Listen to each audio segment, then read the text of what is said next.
কিয়ামতের ময়দানে যারা দুনিয়ার বুকে কোরআন হিফজ করেছে, কোরআন হিফজ করে কোরআন মোতাবেক জীবন যাপন যারা করেছে, কোরআন পড়েছে, কোরআনের সাথে যারা সম্পর্ক স্থাপন করেছে, তাদের সম্পর্কে আল্লাহর নবী বললেন, عن عبد الله بن عمر رضي الله عنه أن رسول الله صلى الله عليه وسلم قال আব্দুল্লাহ বিন ওমর রাদিয়াল্লাহু আনহু তিনি বলছেন, আল্লাহর নবী বললেন, ইকালু লিসাহিবিল কুরআনি ইকরা ওয়ারতাকি ওয়ারাত্তিল কামা কুনতা তুরাত্তিলু ফিদ দুনিয়া।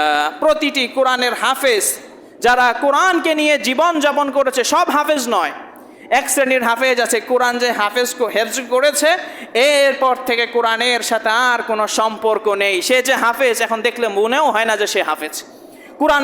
কোরআন বলে এক পথে চলতে, বলে এক পথে, সে চলে আরেক পথে।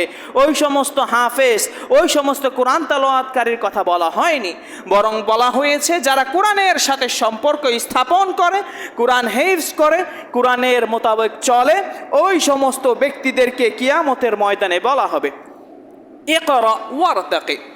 আল্লাহ রাব্বুল আলামিন বলবেন, ও আমার বান্দা, তুমি কোরআন তেলাওয়াত করতে থাকো, ওয়ারতাকি, এবং তুমি তোমার মর্যাদার উপরের স্থানে তুমি পৌঁছতে থাকো। কোরআন তেলাওয়াত করো আর তুমি তোমার মর্যাদার সুউচ্চ স্থানে পৌঁছতে থাকো।